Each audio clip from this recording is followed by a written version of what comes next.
जय श्री राम। आप सभी को मेरा नाम अतुलपुरी, मैं आध्यात्मिक मंत्र चिकित्सक आप लोगों की सेवा में दोबारा से उपस्थित हुआ हूं। आज मैं आप लोगों को जानकारी दूंगा, बहुत महत्वपूर्ण जानकारी।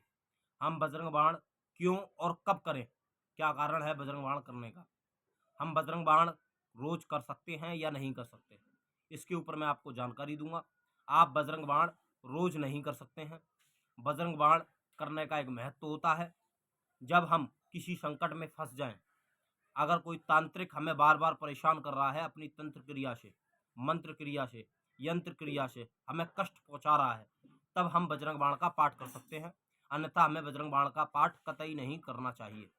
अगर आप रोज करना चाहते हैं तो आप हनुमान चालीसा का पाठ रोज कर सकते हैं। 11 बार, 51 बार या 100 बार हनुमान चालीसा का आप पाठ कर सकते हैं, लेकिन बजरंग बाण का आप पाठ नहीं कर सकते।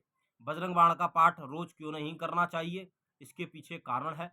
क्योंकि उसमें एक बाण है, क्योंकि उसमें जब आपके ऊपर कोई तांत्रिक बार बार क्रिया कर रहा है तो आप बजरंग बाण का पाठ करके आप उस तांत्रिक के ऊपर एक बाण छोड़ते हैं, जिसे बोलते हैं बजरंग बाण। ठीक है। क्योंकि बजरंग बाण हमें रोज क्यों नहीं करना चाहिए, इसके पीछे कारण यह है कि उसमें हनुमान जी को 3 बार शपथ दी गई है भगवान राम की, और वो शपथ हम हर बार नहीं दे सकते।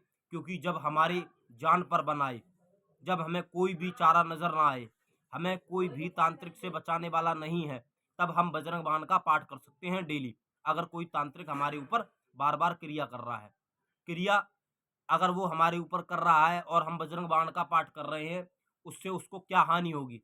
जब आप बजरंग बाण का पाठ करेंगे तो आपने एक बाण चढ़ाया, वो तांत्रिक को लगेगा। तांत्रिक लगने का मतलब है कि उसको शारीरिक प्रॉब्लम हो सकती है, उसकी सिद्धियां बंद हो सकती हैं, या उसकी सिद्धियां नष्ट हो सकती हैं, या उसके कोई भी जो भी वो छोड़ता है, प्रेत पित्र या मलिन देवी देवता किसी भी प्रकार की क्रिया करता है, तंत्र क्रिया या गणंत वगैरह, उसका नाश होता है और उससे तांत्रिक को बहुत हानि होती है। वो फिर किसी के ऊपर क्रिया नहीं कर सकता।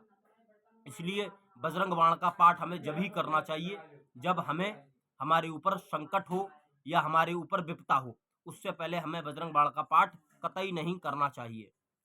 जब आप बजरंग बाण का पाठ करें तो बजरंग बाण का पाठ करने से पहले आपको हनुमान महाराज से, बजरंगबली महाराज से प्रार्थना करना है कि हे बजरंगबली महाराज, मैं बजरंग बाण का पाठ कर रहा हूँ, मेरे ऊपर कोई तांत्रिक बार बार क्रिया कर रहा है, मैं बहुत परेशान हूँ, मैं बहुत दुखित हूँ, इसलिए मैं आपकी शरण में आया हूँ।